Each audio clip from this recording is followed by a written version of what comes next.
റോമാലേഖനം 10-ാം അധ്യായം 1 മുതൽ 4 വരെയുള്ള വാക്യങ്ങൾ. Romance chapter 10 versus 1-4. ദയവായിട്ടൊരാൾക്ക്. സഹോദരന്മാരെ, അവർ രക്ഷിക്കപ്പെടണമെന്ന് തന്നെ എൻ്റെ ഹൃദയവാഞ്ചയും അവർക്ക് വേണ്ടി ദൈവത്തോടുള്ള യാചനയുമാകുന്നു. അവർ പരിജ്ഞാനപ്രകാരമല്ലെങ്കിലും ദൈവത്തെ സംബന്ധിച്ച് എരിവുള്ളവരെന്ന് ഞാൻ അവർക്ക് സാക്ഷ്യം പറയുന്നു. അവർ ദൈവത്തിൻ്റെ നീതി അറിയാതെ സ്വന്തം നീതി സ്ഥാപിപ്പാൻ അന്വേഷിച്ചുകൊണ്ട് ദൈവത്തിൻ്റെ നീതിക്ക് കീഴ്പ്പെട്ടില്ല. വിശ്വസിക്കുന്ന ഏവനും നീതി ലഭിപ്പാൻ ക്രിസ്തു ന്യായപ്രമാണത്തിൻ്റെ അവസാനമാകുന്നു. ന്യായപ്രമാണത്തിലുള്ള നീതി സംബന്ധിച്ച് അത് ചെയ്ത മനുഷ്യൻ അതിനാൽ ജീവിക്കും എന്ന് മോശ എഴുതിയിരിക്കുന്നുവല്ലോ. Praise Lord. റോമാലേഖനം 9 മുതൽ 11 വരെയുള്ളതാകുന്ന അധ്യായങ്ങൾ കഴിഞ്ഞ ആഴ്ചകളിൽ നമ്മൾ ചിന്തിച്ചതുപോലെ തന്നെ the problem of Jewish unbelief, യഹൂദന്മാരുടെ അവിശ്വാസം മിശിഹായിലുള്ള അല്ലെങ്കിൽ ആ പുതിയ കവനൻറ്റിൽ അവർ ഭാഗവാക്കുകളാകാതിരിക്കുന്നതിലുള്ള കൂടുതൽ പേരും ക്രിസ്തുവിൽ വിശ്വസിച്ചില്ല. ആ ഒരു പ്രധാനപ്പെട്ട വിഷയമാണ് 9 മുതൽ 11 വരെയുള്ള അധ്യായങ്ങളിൽ റോമാലേഖനത്തിൽ നമുക്ക് കാണാനായിട്ട് കഴിയുന്നത്. 9-ാമത്തെ അധ്യായത്തിൽ പ്രധാനമായിട്ട് അവിടെ എംഫസൈസ് ചെയ്യുന്ന വിഷയം God's purpose according to election, തിരഞ്ഞെടുപ്പിൻ പ്രകാരമുള്ള ദൈവനിർണയം, ആ ഒരു കാര്യത്തെക്കുറിച്ചാണ് 9-ാമത്തെ അധ്യായത്തിൽ നമ്മൾ കണ്ടത്. എന്നാൽ 10-ാമത്തെ അധ്യായത്തിലേക്ക് വരുമ്പോൾ ആ ഒരു ഹ്യൂമൻ ഫാക്ടറിനെയാണ് പൗലോസ് കൂടുതലായിട്ട് എംഫസൈസ് ചെയ്യുന്നത്. So in chapter 9 Paul was writing in response to the questions he may have faced. He said the salvation is of anybody for that matter is because of God's purpose according to election. തിരഞ്ഞെടുപ്പിൻ പ്രകാരമുള്ള ദൈവത്തിൻ്റെ നിർണയം, അതുകൊണ്ടാണ് ഒരാൾക്ക് രക്ഷപ്പെടാൻ കഴിയുന്നത് എന്ന കാര്യം. ദൈവമക്കളാകുന്ന നമ്മളെ സംബന്ധിച്ചിടത്തോളം the more we think about it, നമ്മളതിനെക്കുറിച്ച് ചിന്തിക്കും തോറും കർത്താവേ, അവിടുന്ന് എന്നോട് കാണിച്ച ആ വലിയ കരുണയ്ക്കായി, ദൈവം നമുക്ക് തന്ന അവസരത്തിനായിട്ട്, കർത്താവിനെ അറിയുവാൻ ദൈവം നമുക്ക് തന്ന ഭാഗ്യത്തെ നമ്മൾ അപ്രീഷിയേറ്റ് ചെയ്യാനായിട്ട്, അതോർത്ത് ദൈവത്തെ മഹത്വപ്പെടുത്തുവാനാണ് ഒരു ദൈവവൈതലിന് കഴിയുന്നത്. അല്ലാതെ വളരെ ഇൻട്രിക്കറ്റായിട്ടുള്ള, നമ്മുടെ ബുദ്ധിക്ക് അപ്പുറമായിട്ടുള്ള ദൈവത്തിൻ്റെ സോവറിറ്റി അല്ലെ ദൈവത്തിൻ്റെ പരമാധികാരത്തിൽ വച്ചിരിക്കുന്ന ആ കാര്യങ്ങളെക്കുറിച്ച് വേദപുസ്തകത്തിൽ പറഞ്ഞിരിക്കുന്നിടത്തോളം നമുക്ക് മനസ്സിലാക്കാമെന്നല്ലാതെ അതിനപ്പുറമായിട്ട് നമുക്കതിനെക്കുറിച്ച് ചിന്തിപ്പാൻ കഴിയുന്നതല്ല. എന്നാൽ 10-ാമത്തെ അധ്യായത്തിലേക്ക് വരുമ്പോൾ when we come to the 10th chapter, the main emphasis is on the human factors. Okay, അപ്പോൾ 9th ചാപ്റ്ററിൽ ദൈവത്തിൻ്റെ തെരഞ്ഞെടുപ്പിൻ പ്രകാരമുള്ള ദൈവത്തിൻ്റെ ആ നിർണയം, God's purpose according to election ആണെങ്കിൽ, 10-ാമത്തെ അധ്യായത്തിലേക്ക് വരുമ്പോൾ ആ ഹ്യൂമൻ ഫാക്ടേഴ്സെ കുറിച്ചാണ് പോൾ പറയുന്നത്. ഉദാഹരണത്തിന്, the right understanding of the gospel is very important. സുവിശേഷത്തെക്കുറിച്ചുള്ള ശരിയായ ബോധ്യത്തെക്കുറിച്ച് പൗലോസ് പറയുന്നുണ്ട്. 13 വരെയുള്ള വാക്യത്തിൽ അതാണ് നമ്മൾ വായിക്കുന്നത്. എന്നാൽ 14-15 വാക്യങ്ങളിൽ the need for the proclamation of the gospel.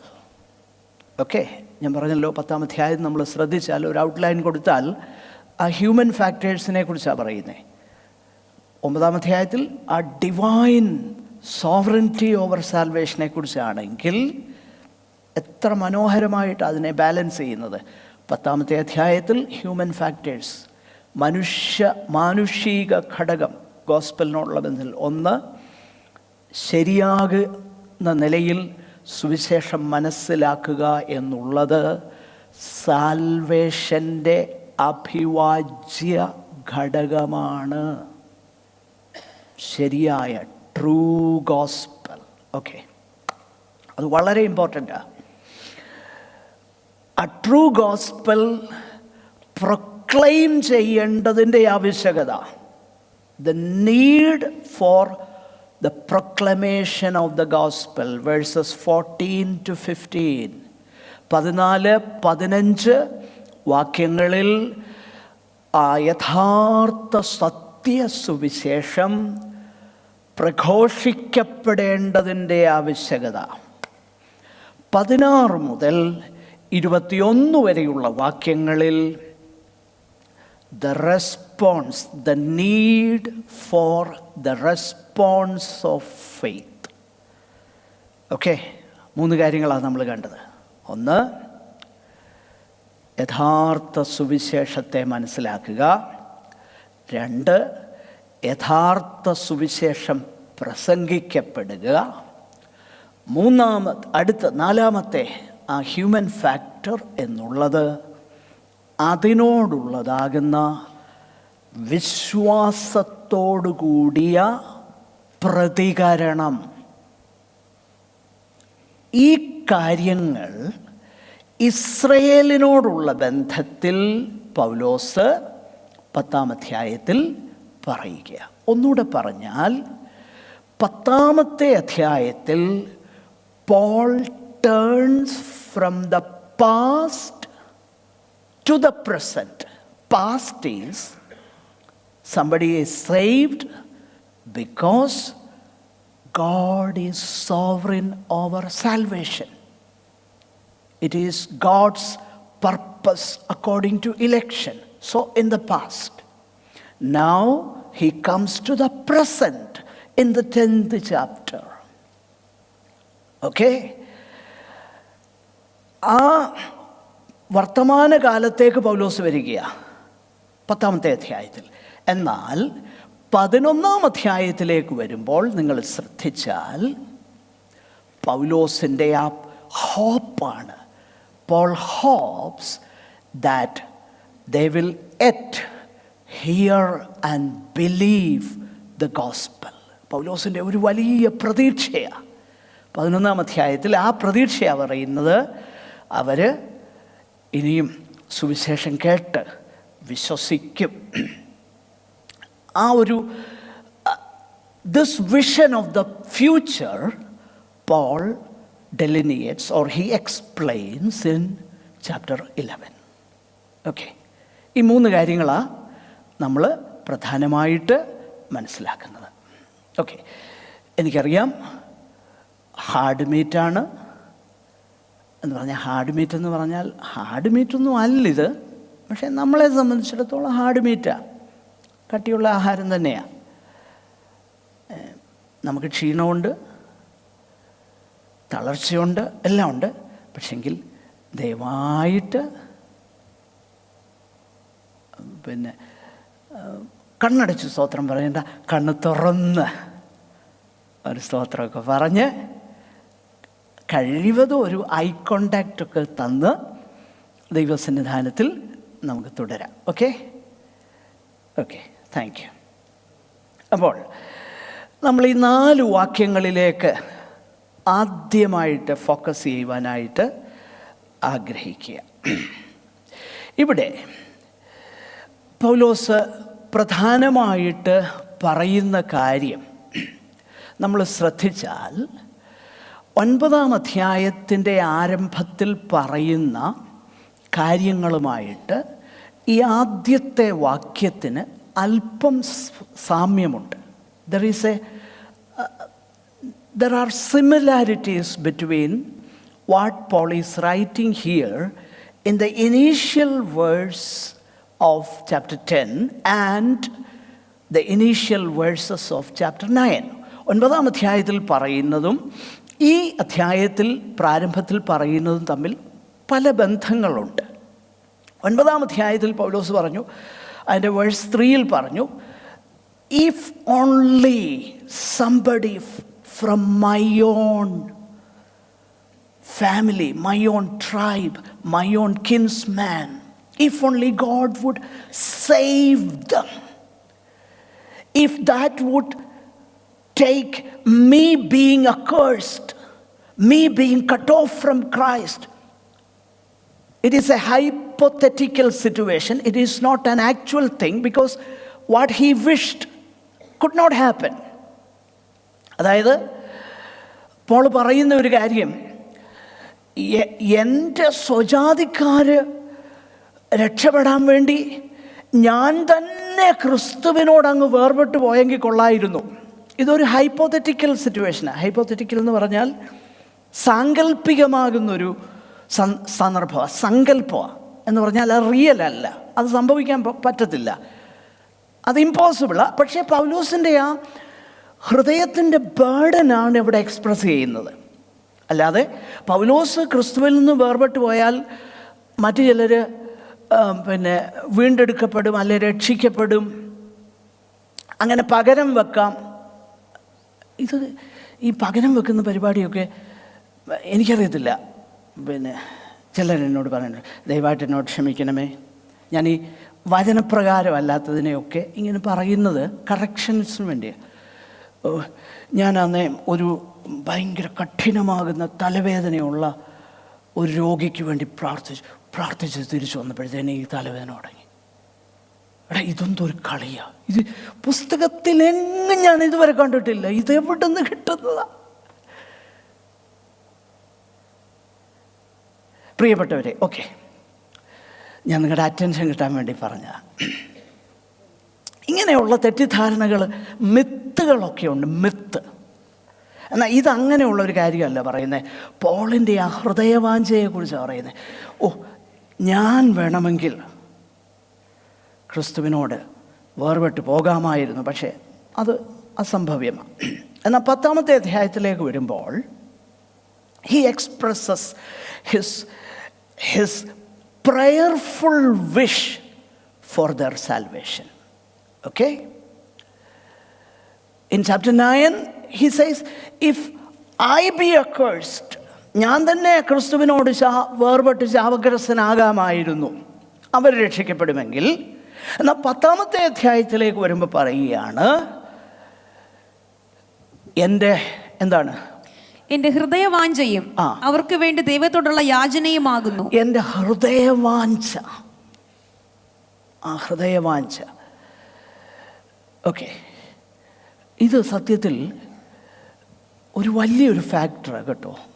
ദൈവമക്കളാകുന്ന നമുക്ക്, ഞാൻ ഈ വേദഭാഗം ഇങ്ങനെ ധ്യാനിച്ചപ്പോഴാണ് it came as a lightning. ഞാൻ എന്നോട് തന്നെ ചോദിച്ചു,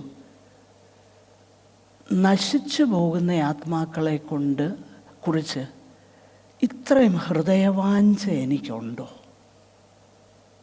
ഇല്ല. നോക്കിയെന്നാൽ ഒരു ഈ അപ്പോസ്തലൻ്റെ ആ പ്രത്യേകിച്ച് തൻ്റെ, അത് റോങ് ഒന്നുമല്ല കേട്ടോ, നമ്മുടെ ഏറ്റവും നമുക്ക് ക്ലോസ് ആയിട്ടുള്ള,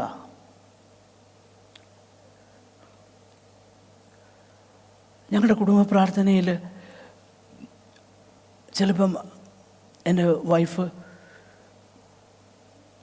അയൽപക്കത്തുള്ള ഓരോരുത്തരുടെ പേരെടുത്ത്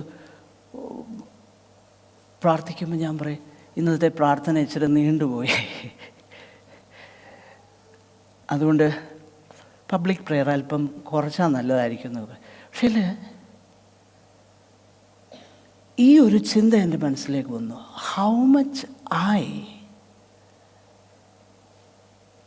എൻ്റെ തൊട്ട അയൽപക്കക്കാരുടെ പേരെടുത്ത് ഞാൻ പ്രാർത്ഥിക്കുന്നുണ്ടോ? ഇല്ല.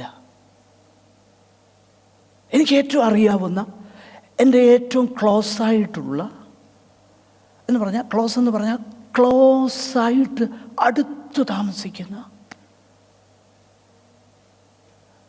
അല്ല, നമ്മുടെ ഏറ്റവും അടുത്ത ബന്ധുക്കൾ,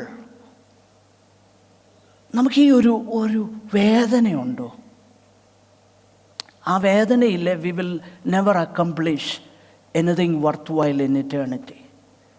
നമ്മൾ പലപ്പോഴും നമ്മുടെ തന്നെതാകുന്ന വിഷയങ്ങളിൽ നമുക്ക് പ്രാർത്ഥനയ്ക്കുണ്ടെന്നുണ്ടെങ്കിൽ എന്തുവാ പറയാനുള്ളത്? അതുകൊണ്ടാണ് നമ്മൾ പോളിൻ്റെ പ്രാർത്ഥനകൾ റെക്കോർഡ് ചെയ്തിട്ടുണ്ടല്ലോ, പുസ്തകത്തിലുണ്ട്. അവിടെയുള്ള ഉദാഹരണത്തിന് എഫെസോസിലുള്ള വിശുദ്ധന്മാർക്ക് വേണ്ടി പ്രാർത്ഥിക്കുക. വിശുദ്ധന്മാർക്ക് വേണ്ടി, ദൈവമക്കൾക്ക് വേണ്ടി. അവർക്ക് എന്നാ പ്രശ്നങ്ങളില്ലാഞ്ഞിട്ടാണോ? എത്രയോ പ്രശ്നങ്ങളുടെ നടുവിലാണ് അവർ പാർക്കുന്നത്. പക്ഷേ പ്രാർത്ഥിക്കുന്ന എന്തുവാ? എൻ്റെ ദൈവവും പിതാവുമായവൻ നിങ്ങൾക്ക് തൻ്റെ ആത്മാവിനാൽ ജ്ഞാനത്തിൻ്റെയും വെളിപ്പാടിൻ്റെയും ആത്മാവിനെ തന്നിട്ട് എന്നിട്ട് എന്തോ ചെയ്യണം?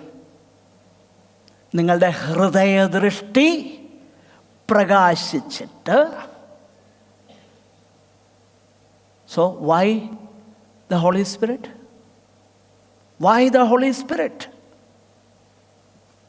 നിങ്ങളുടെ ഹൃദയദൃഷ്ടി പ്രകാശിക്കണം. ഹൃദയദൃഷ്ടി പ്രകാശിച്ചിട്ട് number 1, the hope of his call. എന്തിനാ നിന്നെ വിളിച്ചത്? അവൻ്റെ വിളിയാലുള്ള ആശ. അടുത്തതെന്താ? വിശുദ്ധന്മാരിൽ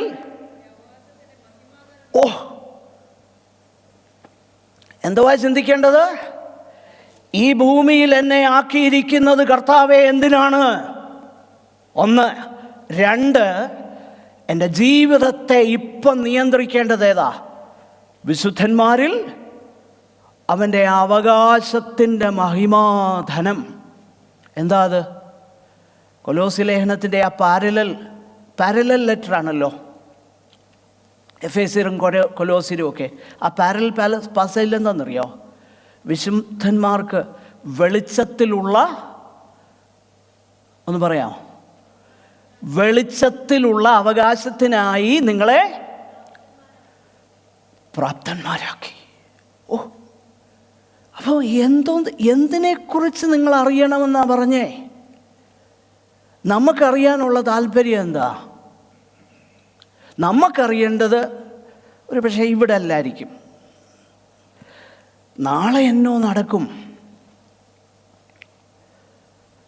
എന്നാൽ നാളത്തെ ആഹാരത്തിനുള്ള ബുദ്ധിമുട്ടിയ ഒരു ഘട്ടത്തിലാണ് ഒരു ഭക്തൻ പാടിയത്, നാളെ എന്തു നടക്കും ഞാൻ അറിയുന്നില്ല, നീളെ എന്നെ കരുതുന്നോൻ അറിഞ്ഞിടുന്നു. What is our priority? പെന്തക്കോസ്തുകാരെ, അവൻ്റെ ആത്മാവിനാൽ നിങ്ങളുടെ ഹൃദയദൃഷ്ടി പ്രകാശിക്കട്ടെ. അങ്ങനെ പ്രകാശിക്കുന്നുണ്ടേ എന്തോ അറിയുന്നേ. ഒന്നാമത്തെ കാര്യം, എന്തിനാ കർത്താവ് എന്നെ വിളിച്ചത്? വൈ? ഇനി എന്താണ് എൻ്റെ ഫ്യൂച്ചർ? ആ ഫ്യൂച്ചറിനും പാസ്റ്റിനും ഇടയിൽ വേറൊരു കാര്യം കൂടെ അറിയാൻ അവിടെ പറഞ്ഞിട്ടുണ്ട്. വിശുദ്ധന്മാർക്ക് വേണ്ടി എന്തുവാ? എഫേസ്യ ലേഖനം, നിങ്ങൾ എൻ്റെ കൂടെ അല്ലേ? വിശുദ്ധന്മാരിൽ അവന്റെ അവകാശത്തിന്റെ മഹിമാധനം, വിശുദ്ധന്മാരിൽ അവന്റെ അവകാശത്തിന്റെ മഹിമാധനം ഇന്നതെന്നും അവന്റെ ബലത്തിൻ വല്ലഭത്വത്തിന്റെ വ്യാപാരത്താൽ, അത് പ്രസന്റാ, ബലത്തിൻ വല്ലഭത്വത്തിൻ വ്യാപാരത്താൽ വിശ്വസിക്കുന്ന നമുക്ക് വേണ്ടി വ്യാപരിക്കുന്ന, അപ്പൊ വിശ്വസിക്കുന്ന നമുക്ക് വേണ്ടി വ്യാപരിക്കുന്ന ദൈവശക്തിയുടെ അളവറ്റ വലിപ്പം. നമ്മൾ ഇത് എങ്ങോട്ട് കൊണ്ടുവരുമെന്നറിയാമോ? അതിങ്ങി പറിച്ചെടുത്തേച്ച് എൻ്റെ ഓഫീസിൽ എനിക്കെതിരായിട്ട് പണിയുന്ന ഒരുത്തനുണ്ട്, വിശ്വസിക്കുന്നവർക്ക് വേണ്ടി വ്യാപരിക്കുന്ന ശക്തിയുടെ അളവറ്റ വലിപ്പം വ്യാപിക്കട്ടെ എന്ന് പറയുന്ന പുള്ളികൾ വരും. അത് കേൾക്കുമ്പോൾ അങ്ങ് ഉല്ലാസ. അതാണോ അവിടെ പറഞ്ഞേക്കുന്നത്? അല്ല, അല്ല. താഴോട്ട് വായിച്ചു നോക്കി അറിയാം.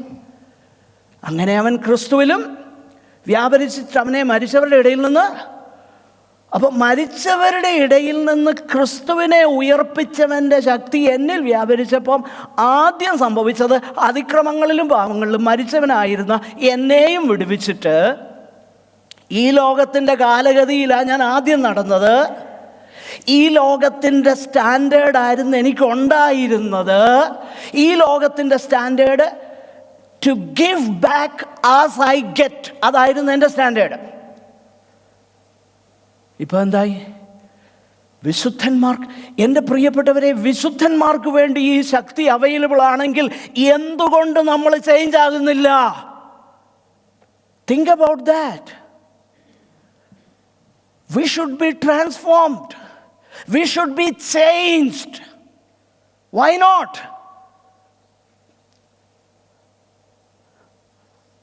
വിശ്വസിക്കുന്നവർക്ക് വേണ്ടി വ്യാപരിക്കുന്ന ശക്തിയുടെ അളവറ്റ വലിപ്പം. It has to change me. It has to change me.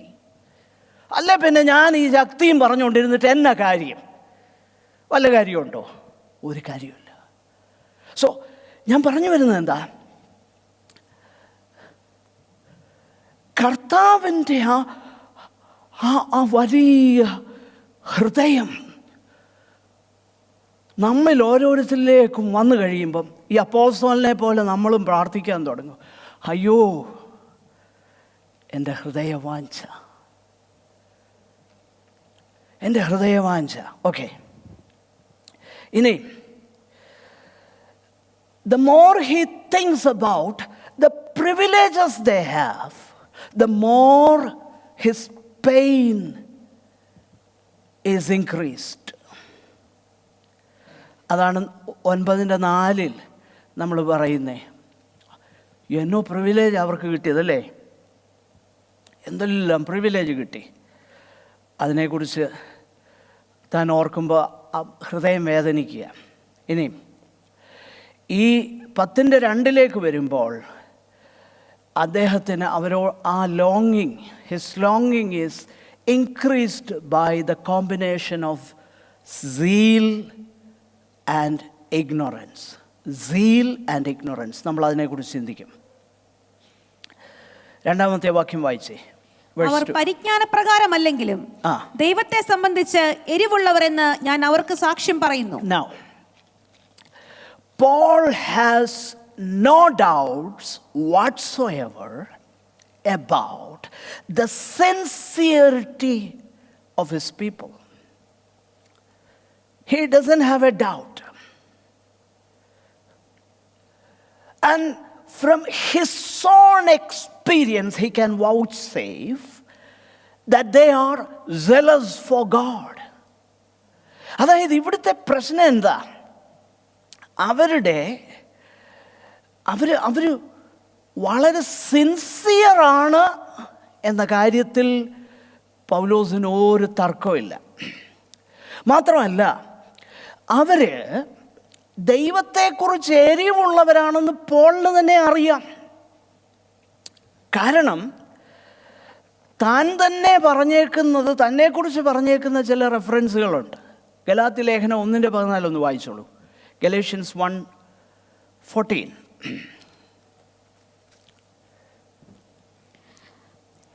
ഞാൻ ദൈവത്തിന്റെ സഭയെ അത്യന്തം ഉപദ്രവിച്ച് മുടിക്കുകയും എന്റെ പിതൃപാരമ്പര്യത്തെക്കുറിച്ച് അത്യന്തം എരിവേറി എന്റെ സ്വജനത്തിൽ സമപ്രായക്കാരായ പലരെക്കാളും എനിക്ക് എരിവ് കൂടിയിട്ട് ഞാൻ എന്തോ ചെയ്തു? ദൈവത്തിന്റെ സഭയെ എന്ത് ചെയ്തു? ഉപദ്രവിച്ചു. അത്ര എരിവായിരുന്നു എനിക്ക്, ഭയങ്കര സെലസ് ആയിരുന്നു ഞാൻ. ഇനിയും ഫിലിപ്പിയർ 3-ാം അധ്യായം അതിൻ്റെ 6-ാം വാക്യം കൊടുന്ന് വായിച്ചു. 3:6. ന്യായപ്രമാണം സംബന്ധിച്ച് പരീശൻ, ശുഷ്കാന്തി സംബന്ധിച്ച് സഭയെ ഉപദ്രവിച്ചു. ന്യായപ്രമാണം സംബന്ധിച്ച് പരീശൻ, concerning zeal persecuting the church. ഭയങ്കര zeal. അപ്പം ഇവിടുത്തെ പ്രശ്നം എന്താ? His pain is all the more increased when he thinks about his people. They are very sincere. they are zealous. Do we have such longing? ഇല്ലേ? എത്ര നല്ല ഭക്തിയുള്ള കത്തോലിക്കരുണ്ടല്ലേ? They are so zealous. ഭയങ്കര സെലസായിട്ടുള്ളവരുണ്ട്, ഭയങ്കര എരിവുള്ളവരുണ്ട്. ഞാൻ ഈ വാക്യങ്ങൾ വായിച്ചപ്പോൾ ഞാൻ ചിന്തിച്ചതാ. പോൾ പറയുന്നേ, എൻ്റെ സമപ്രായക്കാരെക്കാളും അധികം, നമ്മൾ അപ്പോസ്തല പ്രവൃത്തി 22:3 നമ്മളതാ വായിക്കുന്നത്, അവരെക്കാളൊക്കെ ഞാൻ ഭയങ്കര തീക്ഷ്ണതയായിരുന്നു. 26 അപ്പോസ്തല പ്രവൃത്തി അതിൻ്റെ 9 മുതൽ നിങ്ങൾ വീട്ടിൽ പോയി വായിച്ചോളൂ. അവിടെ താൻ പറയുന്നേ, ഞാൻ അങ്ങ് ഭയങ്കര ഒബ്സഷനായി തീർന്നു. അങ്ങ് ആ ഒരു സീല് കയറിയിട്ട് അത് തന്നെയായിരുന്നു എൻ്റെ ലക്ഷ്യം. എന്നിട്ട് അവിടെ ഉള്ളത് പോരാ, പിന്നെ സിറിയയിൽ പോയി അവിടെയും ചെന്ന് അവരെയും കൂടെ എന്ത് ചെയ്യണം, പിടിച്ചു കെട്ടിക്കൊണ്ട് യെരുശലേമിൽ വരണം. അത്ര സീലായിരുന്നു പോളിന്. അപ്പോൾ ഈ തീഷ്ണതയെക്കുറിച്ച് പോള് തൻ്റെ ഫസ്റ്റ് ഹാൻഡ് എക്സ്പീരിയൻസിൽ യഹൂദന്മാരെക്കുറിച്ച് പറഞ്ഞിട്ട് പറയുക. 2-ാം വാക്യം, For I bear witness that they have zeal for God, but not according to knowledge. അവർക്ക് ഭയങ്കര എരിവുണ്ട്, പക്ഷെ എന്തില്ല അവിടെ? പരിജ്ഞാനമില്ല. എന്താ ഈ പരിജ്ഞാനം എന്ന് പറഞ്ഞാൽ? നമ്മൾ സദൃശ്യവാക്യങ്ങൾ 19:2 ഒന്ന് വായിക്കാമോ? Proverbs 19:2. പരിജ്ഞാനമില്ലാത്ത മനസ്സ് നന്നല്ല. മനസ്സ് നന്നല്ല. എന്നാൽ ഇംഗ്ലീഷ് നമ്മൾ ശ്രദ്ധിച്ച് നോക്കിയേ. It is not good for a soul to be without knowledge. അതായത് എനിക്ക് തോന്നുന്നു NIV-യിൽ ഇങ്ങനെ, it is not good to have zeal without knowledge. അതിൻ്റെ കാര്യം എന്നാ? Sincerity is not enough, my brethren, because you may be sincerely mistaken. അതാ എൻ്റെ കാര്യം. നമ്മൾ ഭയങ്കര സിൻസിയറായിരിക്കാം, പക്ഷെങ്കിൽ നമ്മൾ we may be sincerely mistaken. അതാ ഇവിടുത്തെ പ്രശ്നം. ഈ സിൻസിയറിറ്റി ഉണ്ട്, പരിജ്ഞാനമില്ലെങ്കിൽ അത് പിന്നെ ഒരു ഫണാറ്റിസിസമായിട്ടങ്ങ് പോകും. അത് ഒരു മതഭ്രാന്ത് അല്ലെ ഒരു മതഭക്തിയായിട്ടങ്ങ് മാറും. അതുകൊണ്ടാണ് അടുത്ത സമയത്ത് ലിസൺ ഒരു സോ കോൾഡ് പെൻറ്റകോസ്റ്റൽ ഗ്രൂപ്പ്, നിങ്ങൾക്കെല്ലാം അറിയാം. പെൻറ്റകോസ്റ്റൽ നമ്മുടെ ഈ പേര് പറയുകയല്ല, എന്നാൽ തൊട്ട് കാണിക്കുക എന്ന് പറയുന്ന പോലെ ഉള്ളൊരു സമ്പ്രദായമാണ്, നിങ്ങൾക്കെല്ലാം അറിയാം. നമ്മുടെ ബിൻസി സിസ്റ്ററൊക്കെ ആ ഗ്രൂപ്പിൽ നിന്നാണ് വന്നത്. അപ്പോൾ മനസ്സിലായല്ലോ. അപ്പോൾ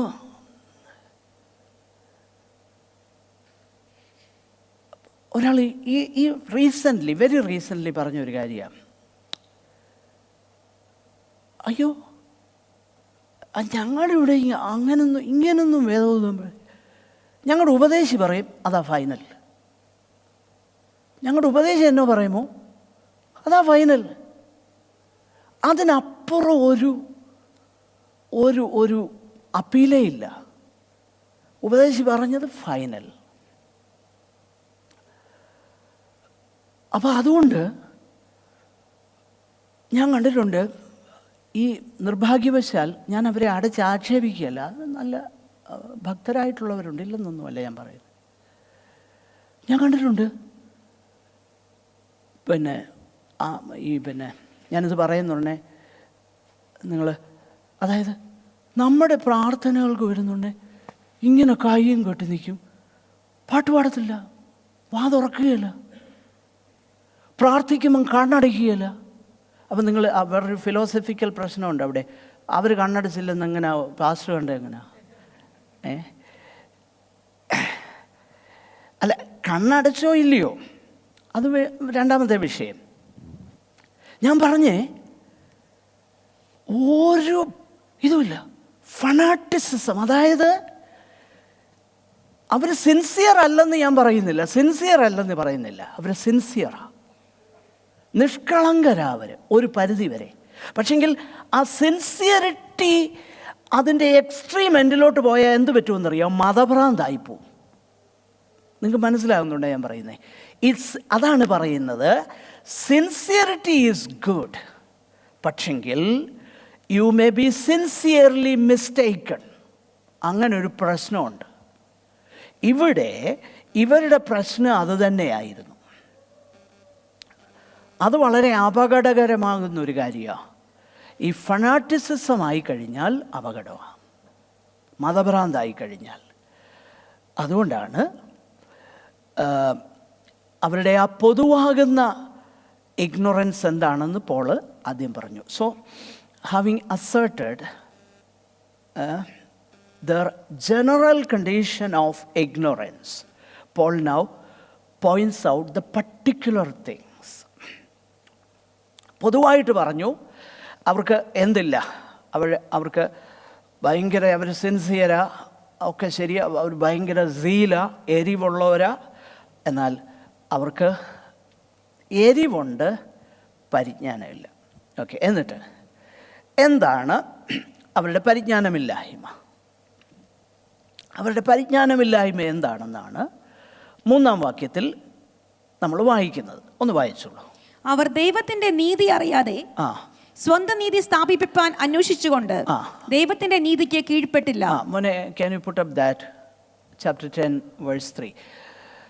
Since they did not know the righteousness of God. അപ്പോൾ അതിനെ കണക്ട് ചെയ്യുക. സിൻസ്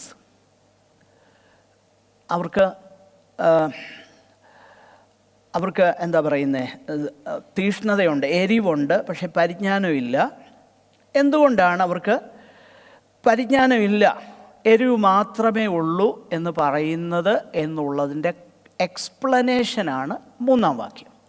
ആ 3-ാം വാക്യത്തിൽ 2 കാര്യങ്ങളാണ് അവർ പറയുന്നത്. ഒന്ന്, they did not know the righteousness of God. Secondly, they did not submit to God's righteousness. So, ആദ്യം പറയുന്നത് they did not know the righteousness that comes from God.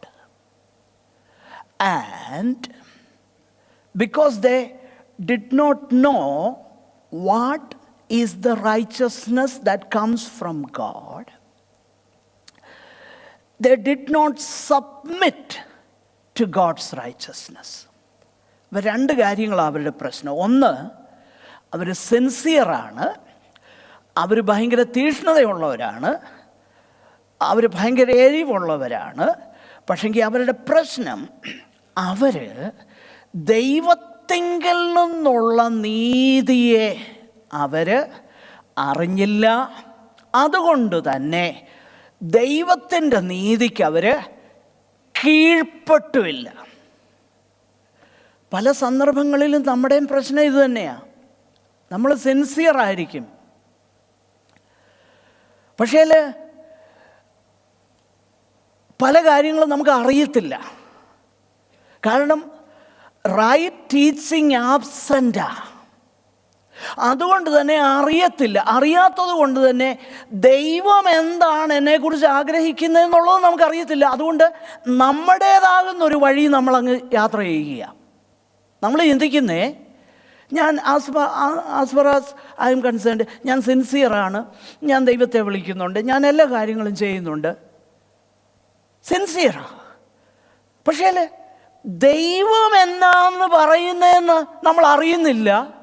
അതറിയാത്തത് കൊണ്ട് തന്നെ ദൈവം ആവശ്യപ്പെടുന്നതിന് നമ്മളെ തന്നെ കീഴ്പ്പെടുത്താൻ നമുക്ക് പറ്റുന്നുമില്ല.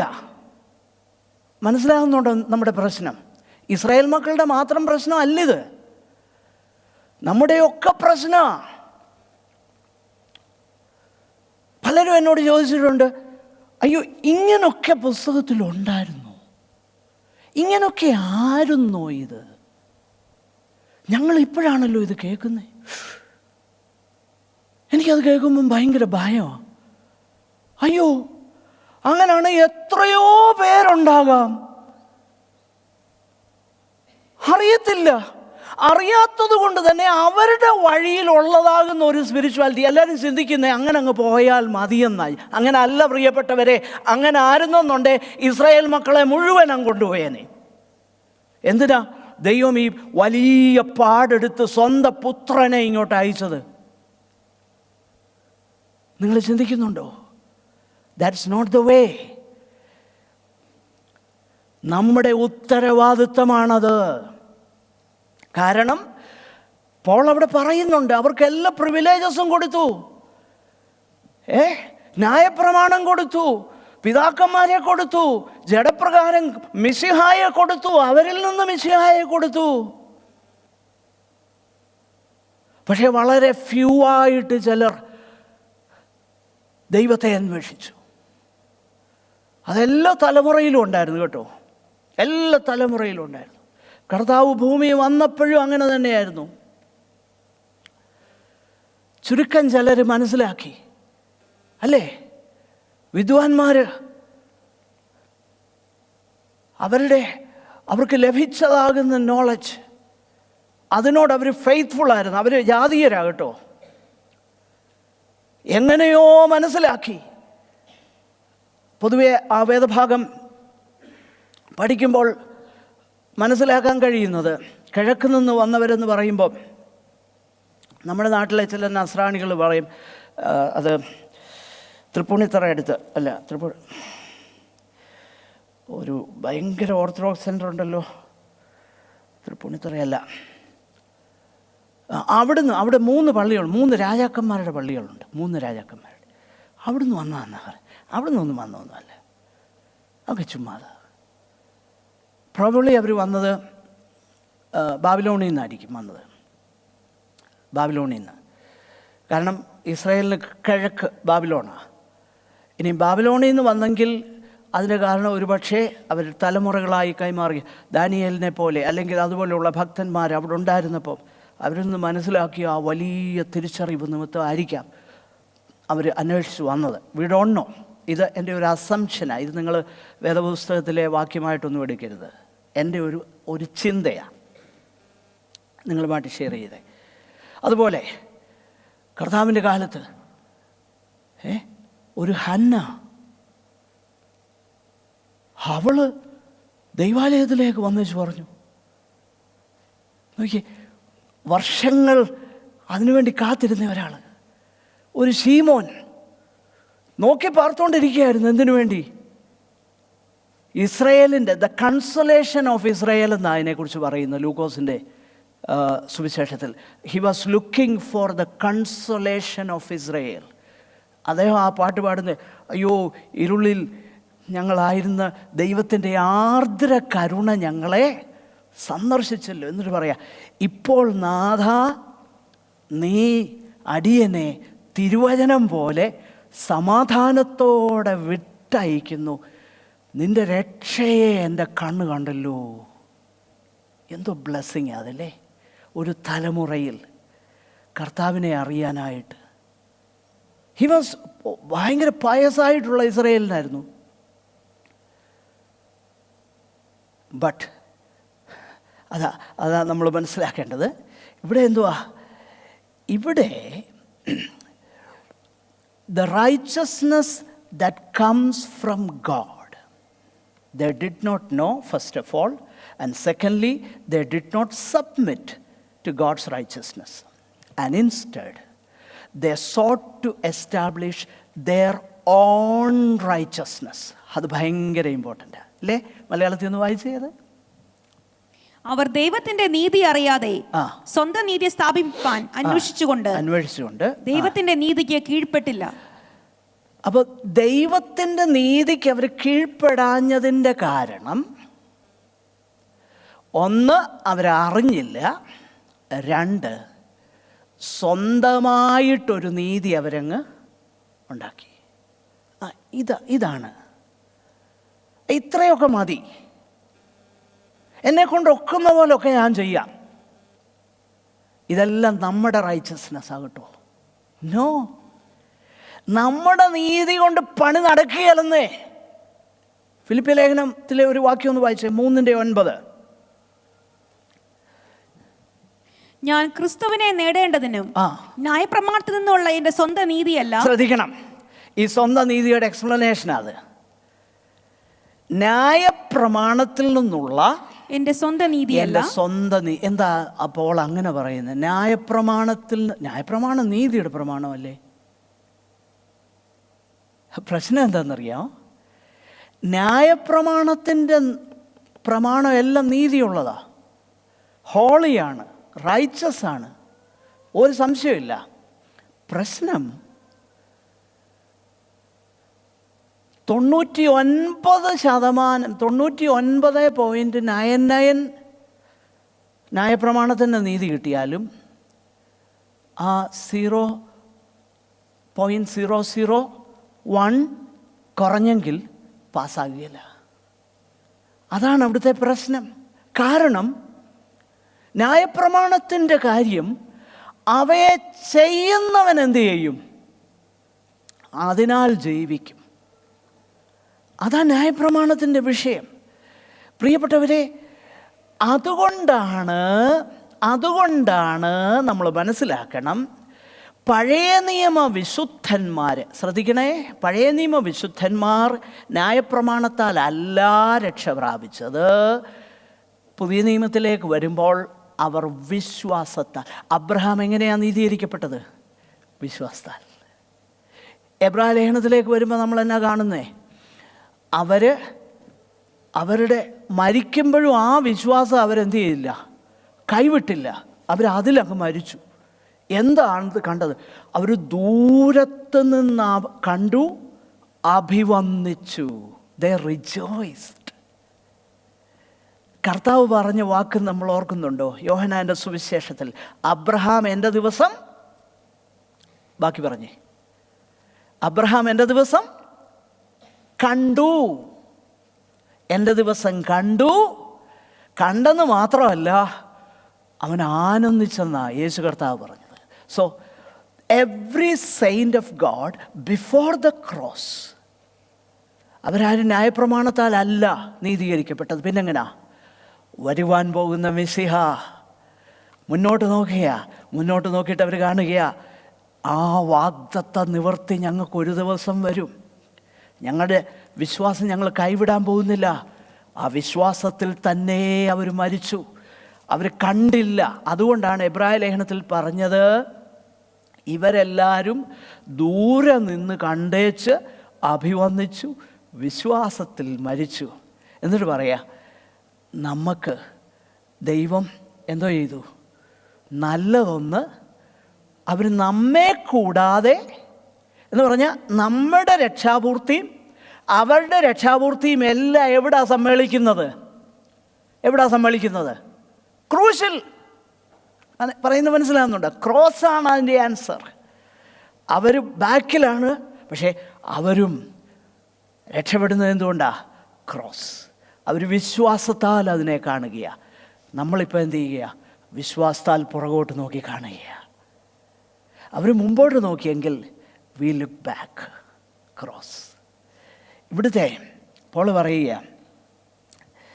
എല്ലാ മനുഷ്യരെ പോലെ യഹൂദന്മാരും they were so self-righteous. എന്നാൽ the first step of obtaining the righteousness of God is to renounce our own righteousness. ദൈവത്തിൻ്റെ നീതി കിട്ടണോ? നമ്മുടെ നീതിയും കൊണ്ട് അങ്ങോട്ട് എന്നാൽ പറ്റുകയില്ല. പിന്നെന്ത് വേണം? വെറും കൈയായിട്ട് ഞാനിതാ വരുന്നു, വെറും കൈയായിട്ട് ഞാൻ വരികയാണ്. അപ്പോൾ അതിൻ്റെ അർത്ഥം നമ്മൾ ഒരു കാര്യം നമ്മൾ മനസ്സിലാക്കണം. ഇവിടെ ഈ പോൾ പറയുന്നത് അവർക്ക് അറിയത്തില്ലല്ലോ, അതുകൊണ്ട് അവരെ അതുപോലെ ദൈവം അങ്ങ് അക്സെപ്റ്റ് ചെയ്ത് അല്ല, അങ്ങനെയല്ല പറയുന്നത്. No, you have to come to Christ and come to Christ by faith. Don't try to establish your own righteousness. നിങ്ങൾ തന്നെ നീതിയെ എസ്റ്റാബ്ലിഷ് ചെയ്തുകൊണ്ടൊന്നും വരികയില്ല. ഇവിടെ the tragic consequence of the Jews' ignorance was that. അപ്പോൾ ignorance is not bliss. പലരും പറയുന്നത് എന്നാണെന്നറിയോ?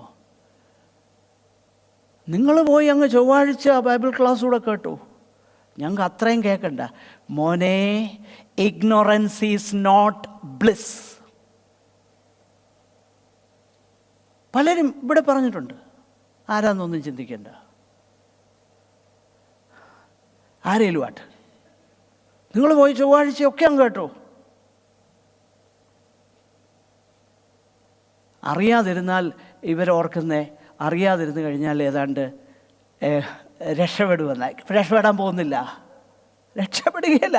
അങ്ങനെ ആയിരുന്നെന്നുണ്ടെങ്കിൽ ഇവരെ ദൈവത്തിന് അങ്ങ് ഹോൾസെയിലായിട്ട് അങ്ങ് രക്ഷിച്ചാൽ പോരായിരുന്നു. ഇവർ ഇഗ്നോറൻ്റ് അല്ലേ? ഇതാ പ്രശ്നം. അപ്പോൾ അവിടെയും ഒരു ഹോളിയർ ദാൻ ദൗ ആറ്റിറ്റ്യൂഡാണ്. നിങ്ങൾ പോയി കേട്ടിട്ട് നിങ്ങളിങ്ങനാണല്ലോ, ഞാൻ നിന്നേക്കാളും മെച്ചമാണ്. മനസ്സിലാവുന്നുണ്ടോ? മനസ്സിലാവുന്നുണ്ടോ? നിങ്ങൾ പോയി കേട്ടിട്ടും നിങ്ങളിങ്ങനെയാ, പക്ഷെ ഞാൻ പോയി കേൾക്കുന്നില്ലല്ലോ, അപ്പം നിന്നേക്കാളും ഞാൻ മെച്ചമാ. ഇവരുടെ പ്രശ്നം ഇത് തന്നെയാ. അതായത് ദൈവത്തിൻ്റെ നീതിയെ അവരറിയുന്നില്ല, ഒന്നാമത്തെ പ്രശ്നം. അതുകൊണ്ട് തന്നെ ദൈവത്തിൻ്റെ നീതിക്ക് അവർ കീഴ്പ്പെടുന്നില്ല, രണ്ടാമത്തെ പ്രശ്നം. മൂന്നാമത്തെ പ്രശ്നം, അതുകൊണ്ട് അവർ സ്വന്തം നീതിയെ എസ്റ്റാബ്ലിഷ് ചെയ്യാൻ നോക്കി. ഇങ്ങനെയാ പലയിടത്തും പറ്റുന്നത്. ബ്രദറെ, നമുക്ക് അറിയാവുന്നതുപോലെയൊക്കെ അങ്ങ് ചെയ്യാം. നടക്കുകയില്ല സഹോദരങ്ങളെ. ദൈവത്തിൻ്റെ നീതിയിലേക്ക് വരാതെ ഒരു രക്ഷയുമില്ല. ദൈവത്തിൻ്റെ നീതിയാണ്. ആ നീതി ഞാൻ എൻ്റെ നീതി എസ്റ്റാബ്ലിഷ് ചെയ്യാൻ, അതായത് എന്താ അവിടെ പറയുന്നത്, എൻ്റെ സ്വന്തം നീതി സ്ഥാപിക്കാൻ അന്വേഷിച്ചുകൊണ്ട് എൻ്റേതാകുന്ന ചില കാര്യങ്ങളൊക്കെ എനിക്ക് പറ്റുന്നതൊക്കെ ചെയ്ത് ഞാൻ ബെറ്റർ ആകുമെന്ന് വിചാരിച്ചാൽ നടക്കുകയില്ല. Come, learn, submit to the truth of the word, not what you think is the truth, but what the Bible says to be the truth. അതാ ട്രൂത്ത്, അബ്സല്യൂട്ട് ട്രൂത്താ. അല്ലാതെ നമ്മുടെ സബ്ജക്റ്റീവ് എക്സ്പീരിയൻസിൽ ഓരോ കാര്യങ്ങളുണ്ട്, അത് വെച്ചാൽ പലരും. ഇപ്പോൾ ഫോർ എക്സാമ്പിൾ, എൻ്റെ conversion experience, it was such A dramatic thing. അപ്പം ഞാൻ പറയുക, അതുപോലെ എല്ലാവർക്കും വന്നാൽ എന്നാലേ നിങ്ങൾ രക്ഷിക്കപ്പെട്ടു. നോ, അങ്ങനല്ല. കാരണം ഇവിടെ താഴോട്ട് പറയുന്നുണ്ട്, എന്താ കൺവേർഷൻ എക്സ്പീരിയൻസ് വേണമെന്ന് നിർബന്ധമില്ല, അങ്ങനെ ആകണമെന്നില്ല. പോളിന് ദമസ്കോസിലോട്ട് പോയപ്പോഴാണ് പോളിൻ്റെ എക്സ്പീരിയൻസ് എന്തായിരുന്നു? വലിയ സൂര്യൻ ശക്തിയോടെ പ്രകാശിക്കുക. പോൾ ലേഖനം എഴുതുക, കൺവേർഷൻ എക്സ്പീരിയൻസ് എന്ന് പറഞ്ഞാൽ ഇതാ. No Paul, it doesn't. അത് നിൻ്റെ സബ്ജക്റ്റീവ് എക്സ്പീരിയൻസ് അല്ല. പിന്നെന്താ? പ്രിയപ്പെട്ടവരെ, ഇത് വളരെ ശ്രദ്ധിക്കണം. നമ്മൾ പലപ്പോഴും നമ്മുടെ സബ്ജക്റ്റീവ് എക്സ്പീരിയൻസ് വെച്ചുകൊണ്ട് നമ്മുടെ നീതി സ്ഥാപിക്കും. അപ്പം നമുക്ക് തോന്നും നമ്മൾ അടുത്തിരിക്കുന്നതിനേക്കാളും ബെറ്റർ ആണെന്ന്. പറയുന്നത് മനസ്സിലാവുന്നുണ്ടോ നിങ്ങൾക്ക്? നമ്മൾ പലപ്പോഴും നമ്മുടേതാകുന്ന സ്വന്തം നീതി സ്ഥാപിക്കുന്നത് ഇങ്ങനെയാണ്. നമ്മുടേതാകുന്ന ആ സബ്ജക്റ്റീവായിട്ടുള്ള നീതിയിൽ, സ്വയനീതിയിൽ നമ്മൾ നമ്മളെ തന്നെ ബെറ്റർ ആണെന്ന് ചിന്തിക്കുമ്പോൾ അടുത്തിരിക്കുന്നവൻ അതുപോലല്ലാത്തത് കൊണ്ട് അവൻ ബെറ്റർ അല്ല. എന്നാൽ അങ്ങനെയല്ല. ദൈവത്തിൻ്റെ സത്യത്തിലാണ് എല്ലാവരും വിശകലനം ചെയ്യപ്പെടേണ്ടത്. Everybody has to be equal. അതുകൊണ്ടാ പോൾ പറയുന്നത് ഒരു വ്യത്യാസവും ഇല്ല, എല്ലാവരും ഒരുപോലെ. നിങ്ങൾക്ക് മനസ്സിലാകുന്നുണ്ടെന്ന് ഞാൻ കരുതുകയാണ്. So their ignorance of the true way and the tragic, as a result of their ignorance, willful ignorance, I should say. Willful ignorance എന്താ? ചെന്നാലല്ല ഞാൻ കേൾക്കത്തുള്ളൂ, അതുകൊണ്ട് പോകുന്നില്ല. മനസ്സിലാകുന്നുണ്ടോ? ചെന്നാലേ കേൾക്കുകയുള്ളൂ, അതുകൊണ്ട് പോകുന്നില്ല. So because of that willful ignorance, that results in a tragic adoption of a false way. ഇതെപ്പോഴും സംഭവിക്കും. നമ്മൾ wilfully ദൈവത്തിൻ്റെ സത്യത്തെ ഇഗ്നോർ ചെയ്താൽ നമ്മൾ നമ്മുടേതാകുന്ന വഴിയെ നടക്കാൻ നോക്കും. നമുക്ക് നല്ലതാകുന്ന ഒരു വഴിയുണ്ട്, അല്ലെ നമ്മൾ ചിന്തിക്കുന്നതാണ് കറക്റ്റ്, അത് വലിയ കുഴപ്പമൊന്നുമില്ല, നല്ല കാര്യങ്ങളാണ്. നോ, ഇത് യഹൂദന്മാരുടെ മാത്രം പ്രശ്നമല്ല, നമ്മുടെ മാത്രമാണ്. രണ്ട് പ്രശ്നങ്ങളാണ് ഇവിടെ ഉള്ളത്. ഒന്ന്, യഹൂദന്മാരുടെ പ്രശ്നം, they attempt to build or establish their own righteousness by their own good works and religious observances. ഇതുപോലെ തന്നെ. പക്ഷെങ്കിൽ അതിൻ്റെ കാര്യം എന്നാണെന്നറിയാം.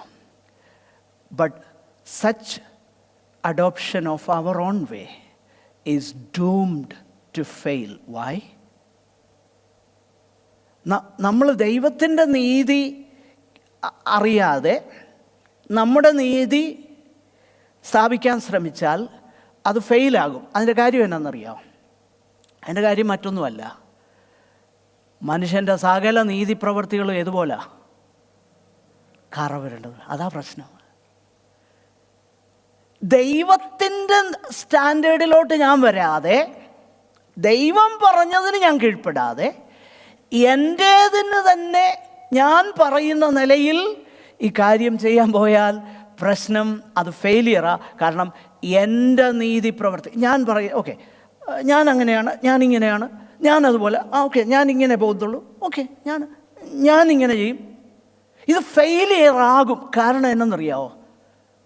ദൈവത്തിൻ്റെ മുൻപാകെ എല്ലാ നീതി പ്രവൃത്തിയും കറ പുരണ്ട തുണി പോലെ നീതിയായിരിക്കും. മനുഷ്യൻ്റെ നിലയിലാണ് നീതിയാകുന്നത്. ഉദാഹരണത്തിന് മനുഷ്യൻ്റെ നിലയിൽ, നിന്നെ അവൻ നോക്കിയില്ലേ, ഹു കെയർസ്, നീ നോക്കണ്ട. മനസ്സിലായോ? ഇത് ലോകത്തിൻ്റെ പ്രമാണമാണ് പ്രിയപ്പെട്ടവരെ. ഞാൻ ദൈവമക്കളോടൊരു പച്ചയ്ക്കൊരു കാര്യം ഞാൻ പറയാം. നിങ്ങൾ പിണങ്ങരുത്. പിണങ്ങിയാലും അല്ലേ, പിണങ്ങിയില്ലല്ലോ, കുഴപ്പമൊന്നുമില്ലല്ലോ.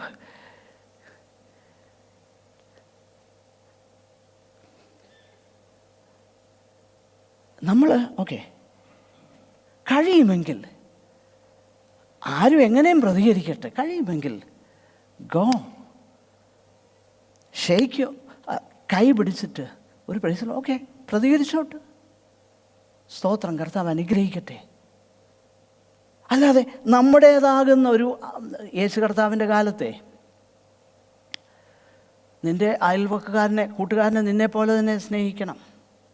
ആ ഒരു പോയിൻ്റ് ഓഫ് വ്യൂവിൽ നിന്നാണ് ആ പരീശൻ വന്ന് ചോദിക്കുന്നത്, ആരാ എൻ്റെ അയൽക്കാരൻ?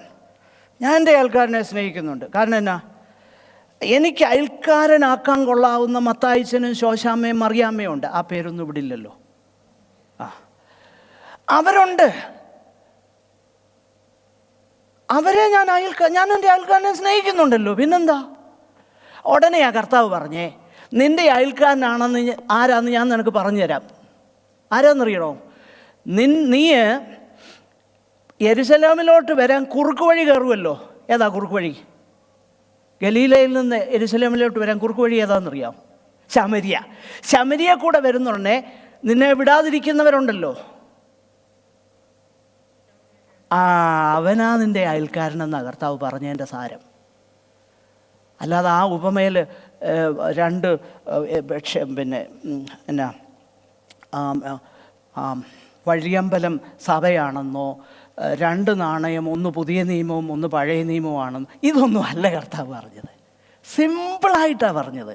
ഞാൻ കർത്താവിൻ്റെ ഉപമയൊക്കെ എന്നോ സിമ്പിളാണെന്നറിയോ? അത് കഴിഞ്ഞ സൺഡേ ഞാനതാ പറഞ്ഞേ. പന്നി എന്നൊക്കെ പറയുന്നുണ്ടെങ്കിൽ നമ്മൾ അയ്യോ എന്തുവാ യഹൂദനെ സംബന്ധിച്ചിടത്തോളം ആ ലോസ്റ്റ് സൺ പന്നിയുടെ മാംസം തിന്നെന്ന് കേട്ട he will recoil with horror. അവന് റീകോയിൽ ചെയ്യും. കാരണം എന്താണെന്നറിയോ? ഒന്നോട് പറഞ്ഞാൽ he hit the rock bottom. ഇനി അവന് താഴോട്ട് പോകാനില്ല.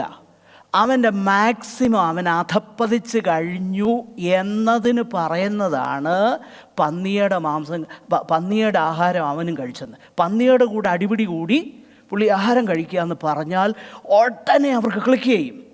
അതേ കാര്യം തന്നെയാണ് നല്ല ശമരിക്കാരൻ്റെ ഉപമ. നമ്മൾ പലപ്പോഴും ചിന്തിക്കുന്നത് ഇതാ നമ്മുടെ പ്രശ്നം. നമ്മുടേതാകുന്ന നീതി നമ്മളുണ്ടാക്കും. എങ്ങനെയാ? എനിക്ക് കൊള്ളാവുന്ന, എനിക്ക് ഇടപെടാൻ പറ്റുന്ന കുറേ പേരെ ഞാൻ ഉണ്ടാക്കി വെച്ചിട്ടുണ്ട്.